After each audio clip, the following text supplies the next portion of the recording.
जय भील प्रदेश। आज अनुसूचित क्षेत्र आरक्षण मोर्चा के तहत हमारे बांसवाड़ा और डूंगरपुर में बांसवाड़ा में कार्यक्रम हुआ पहला, और सेकंड कार्यक्रम अपना प्रतापगढ़ जिला मुख्यालय पे मैं मंच पे हमारे जो महापुरुष जिनकी प्रतिमाएं तस्वीरें जो लगी हुई है इनको नमन करना चाहूंगा। इनको नमन करते हुए मैं मेरी बात को शुरू करना चाहूंगा। आज जिस बात को लेके हम यहाँ पर एकत्रित हुए, जिस समस्या को लेके हम यहाँ पर एकत्रित हुए, अनुसूचित क्षेत्र आरक्षण मोर्चा, तो ये मंच पे जो हमारे जो प्रतिमाएं लगा रखी है, हमारे बिरसा मुंडा से लगा के ज्योतिबा फुले, जयपाल सिंह मुंडा, भीमराव अंबेडकर जी, जिस आरक्षण की अपन बात कर रहे हैं, जिस आरक्षण की अपन लड़ाई लड़ रहे हैं, इन महापुरुषों की देन है जो संविधान के अंदर सम्मिलित हुआ 5वीं अनुसूची। और बड़े दुख के साथ कहना पड़ रहा है, सरकारें कोई भी रही हो, लेकिन आज तक अनुसूचित क्षेत्र का रिजर्वेशन पॉलिसी संविधान के अंदर क्या है, सरकार ने कब कब कैसे नियम बनाए, संविधान में क्या है प्रावधान और दिया कितना, इस पे आज तक बात नहीं हो पाई।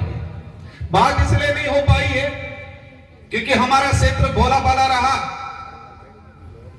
हमारे यहाँ की जनता हर किसी की बात पे विश्वास करने वाली रही, शिक्षा की कमी रही, हमें संविधान का ज्ञान किसी ने नहीं दिया। जो 1950 में बना उसकी बात किसी ने नहीं की, लेकिन 5000 साल पहले, 10,000 साल पहले काल्पनिक क्या घटनाएं हुई उसकी एक एक कड़ी हमारे समुदाय के लोगों को, बड़े बुजुर्गों को, हमारे रिटायर्ड कर्मचारियों को बताया गया। आप सबने अनुभव किया होगा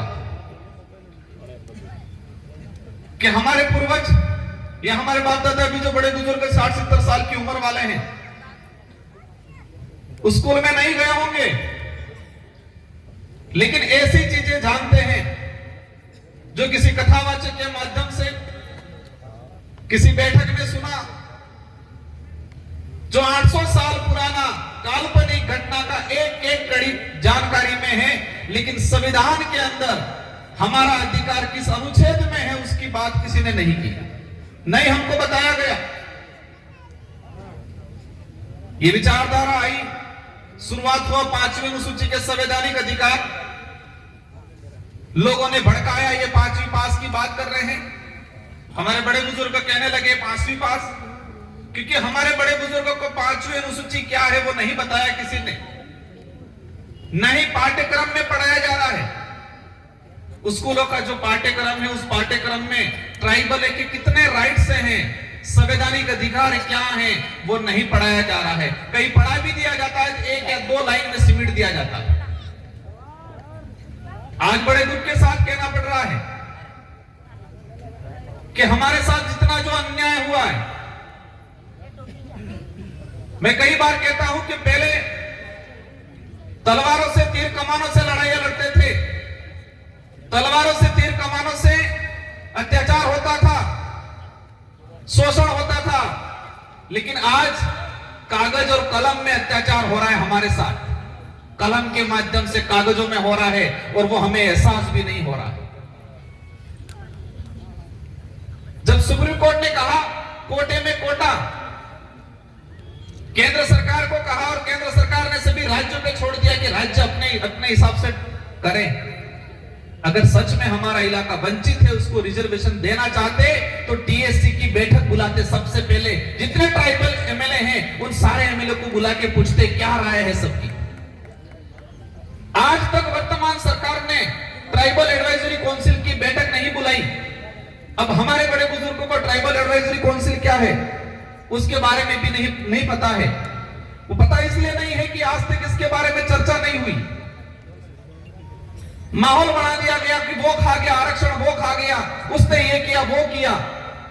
स्वाभाविक है जो जागरूक पहले हुआ स्वाभाविक है, जिसकी पहुंच राजधानियों के नजदीक थी, लाभ लिया।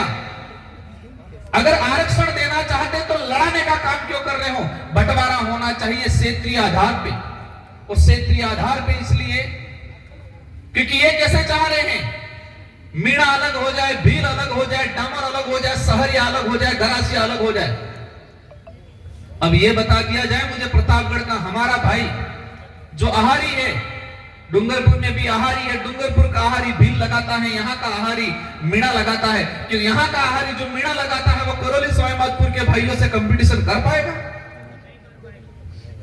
अगर सच में रिजर्वेशन वर्तमान सरकार देना चाहती होती, सुप्रीम कोर्ट की भी भावना होती, तो क्षेत्रीय आधार पे बंटवारा हो जाए। इस क्षेत्रों में हमारी सबसे पहली मांग यह है, अज्ञानता वंश या षड्यंत्र के तहत या किसी भी तरीके से जो हमारे यहाँ भील समुदाय था इसका मीणा लिखा गया, उसका पहला संशोधन किया जाए। अगर इस इलाके के अंदर मीणा समूह होता तो इतिहास में यह पढ़ाया जाता कि महाराणा प्रताप के साथ मीणाओं की सेना लड़ी, भीलों की सेना लड़ी, यह नहीं पढ़ाया जाता। यहां भील कोर बटालियन नहीं खुलती, यहां मीणा कोर बटालियन खुलती। हम इतिहास की परिपाटी पे जाए और कागजों में भी जाते हैं तो 1960 से पहले अगर देखा जाएगा सबका भील मिलेगा। तो मैं वही बात कहता था, पहले हथियारों से अत्याचार शोषण होता था, भेदभाव होता था, हमारे साथ अन्याय होता था, अब कागजों में हो रहा है। पहले हथियारों से होता था, हमें नजर आता था, हमें एहसास होता था, अब कागजों में हो रहा है। और कागजों में ऐसा हो रहा है हमको पता भी नहीं चल रहा है। 50 साल गुजरने आगे लेकिन अभी तक पता नहीं चलेगा। आज भी गुमराह करते हैं।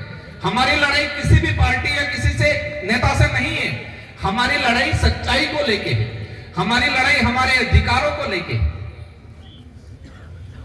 आज बात करें हम आरक्षण की लड़ाई लड़ने के लिए खड़े हो रहे हैं। हमारी संवैधानिक अधिकार है क्योंकि इन पूर्वजों ने अपना खून पसीना बहाया है। आजादी के इतिहास में देखा जाए तो अंग्रेजों से देखो, राजा रजवाड़ों से देखो, मुगलों से देखो, हर किसी से लड़ाई में सबसे अधिक अगर खून बहा है तो आदिवासियों का बहा है। यह बात अलग है कि उसका इतिहास नहीं लिखा गया। और इसी वजह से हमको 5वें अनुसूचित संवैधानिक अधिकार मिले, लेकिन नजरअंदाज किया जाता है आज तक। उनको लगता है चुनाव में आएंगे, थोड़ी बड़ी बड़ी लॉलीपॉप वाली बातें कर देंगे, जनता तालियां बजा देगी, वोट देगी। आज तक यही हुआ।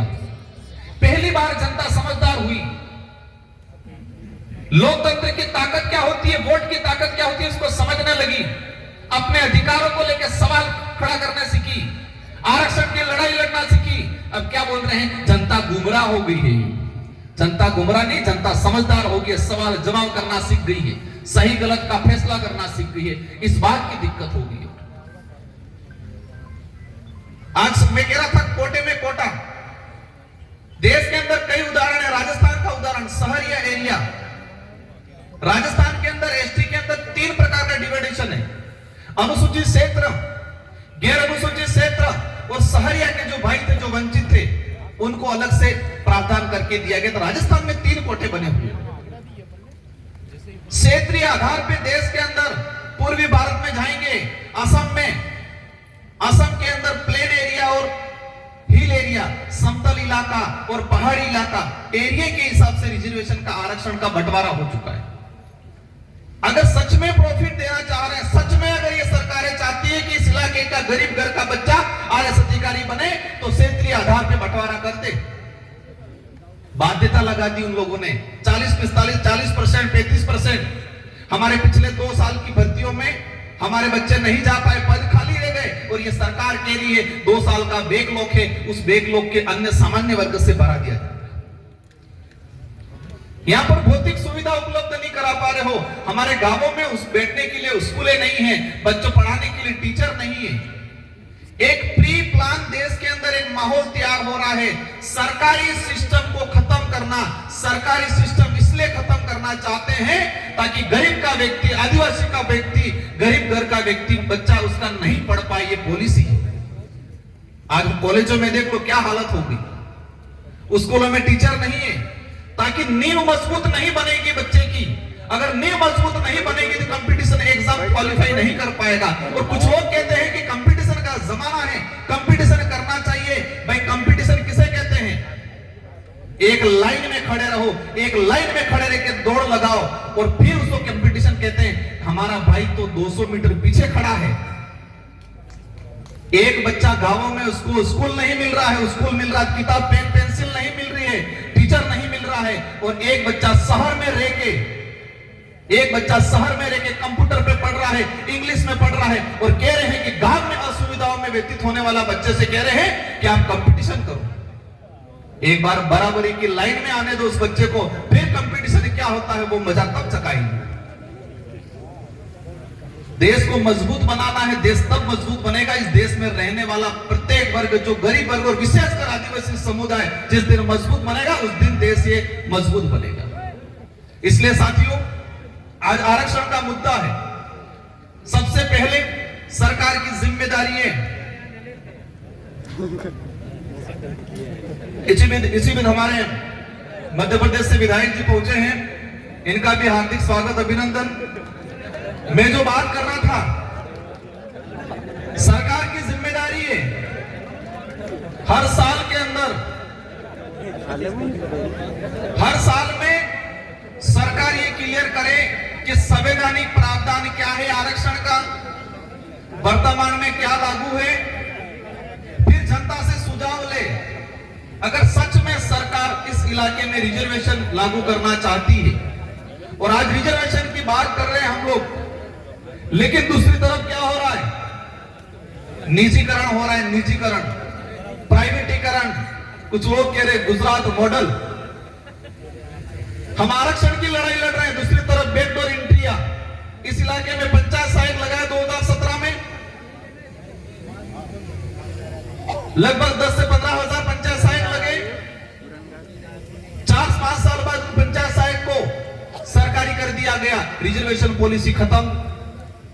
आज विधानसभा के तहत लग रहे कॉलेजों में, आज मेडिकल में प्लेसमेंट एजेंसी के तहत कंपाउंडर डॉक्टर लगने शुरू हो गए। डॉक्टर कंपाउंडर तो ठीक है, दिल्ली के अंदर आईएएस भी बिना एग्जाम के बन रहे हैं। आज रिजर्वेशन पॉलिसी खत्म करने, ये सारा चीज इसलिए हो रहा है कि कुछ लोग अमीर है वो अमीर बने, गरीब हो वो गरीब बने, ऐसी सोच वाले सत्ता में बैठते हैं, इसलिए ये ऐसी पॉलिसियां बनती है। बाध्यता काले को लड़ाई चली हमारी, 35% बाध्यता रख ली, और उसी वजह से इस इलाके से हमारे बच्चे के क्वालिफाई नहीं हो पाए। कुछ कमियां हैं, हम मानते हैं, उसमें हम लोग भी सुधार करेंगे, लेकिन कम से कम अवसर तो मिलना चाहिए, और अवसर देने की जिम्मेदारी सरकार की है। और हमारे वर्तमान में देखा गया है, मैं इस मंच से नहीं कहना चाह रहा था लेकिन बात निकल गई, इसलिए कुछ नेता सिर्फ कटाक्ष करने पे, जब भी अधिकार की बात करेंगे, शिक्षा की बात करेंगे, स्वास्थ्य की बात करेंगे, रिजर्वेशन की बात करेंगे, वो धर्म की चटनी चटाने के आ जाएंगे। हर मुद्दे पे जब भी इस इलाके का कोई भी नेता, आम जनता अधिकार की, स्वास्थ्य सुविधाओं की बात करेगा, रिजर्वेशन की बात करेगा, न्याय की बात करेगा, धर्म की चटनी चटाना आ जाते हैं। इनका एजेंडा है कि हम कमजोर रहे, परजीवी बने रहें। ये नहीं चाहते हैं कि गरीब आत्मनिर्भर बने, क्योंकि गरीब आत्मनिर्भर बन गया तो उनकी राजनीतिक रोटियां सेकना बंद हो जाएगा, क्योंकि फिर आत्मनिर्भर बन गया तो वो सही गलत का फैसला करना लगेगा, सवाल जवाब करेगा। इसलिए सारे साथियों की जिम्मेदारी है कि ये लड़ाई मेरे अकेले की, इस मंच पे विराजमान या ये जो जनप्रतिनिधि हैं, जो विधायक जी, इनके अकेले की नहीं है, हम सब की लड़ाई है, और उस लड़ाई को संवैधानिक तरीके से लड़ना है। कुछ लोग सोचते होंगे कि संगठन चल रहा है, रैलियां निकाल रहे हैं, क्या होगा, लेकिन चिंता मत करो, उबाल आएगा, हर घर से क्रांति जगेगी। और हम इन 1 साल के अंदर ऐसा करने वाले हैं कि रिजर्वेशन क्या है, आरक्षण क्या है, कैसे रिजर्वेशन प्रावधान हुआ, कितना मिल रहा है, कितना मिलना चाहिए, ये पर्चा बना के हर घर पे चिपकाएंगे, बाहर, हर घर के बाहर। हर घर में पैदा हुआ बच्चा जिस दिन समझदार हुआ, जिस दिन बोलना सीखे, उस दिन, जिस दिन समझदार और बोलना सीखा, उस दिन से ही अपने अधिकार को जानने लग जाए। ऐसी क्रांति लाने का अपन सब मिलकर काम करें, क्योंकि उन्होंने अंधकार में रखने का काम किया है, हमारे अधिकारों पे पर्दे डालने का काम किया है। इसलिए हम मुहिम छेड़ेंगे अपन सब मिलके, आप सबके साथ सहयोग से, जो घर में बैठे हैं क्योंकि आज माहौल बना हुआ है, किसी सरकारी कर्मचारी के परिवार से कोई यहाँ पर आ जाए तो उसका ट्रांसफर हो जाता है, कहते हैं।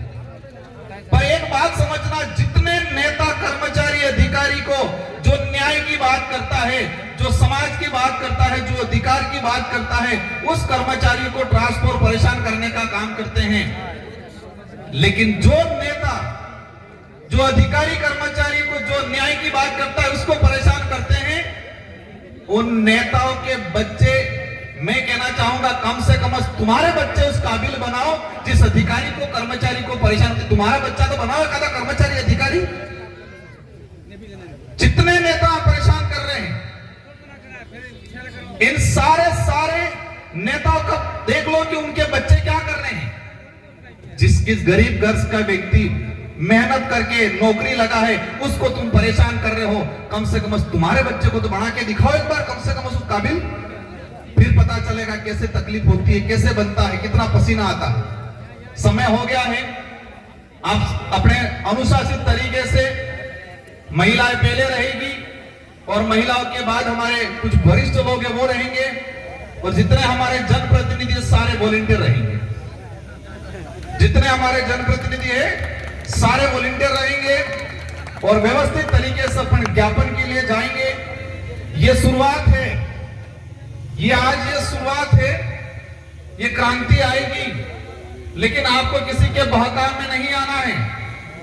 जो गुमराह कर रहे हैं उनके बहकाव में नहीं आना है आपको। हर घर से क्रांति आएगी। आज ये पांडाल भरा है, एक दिन ऐसा भी आएगा कि ये पूरा प्रतापगढ़ भी भरा हुआ नजर आएगा।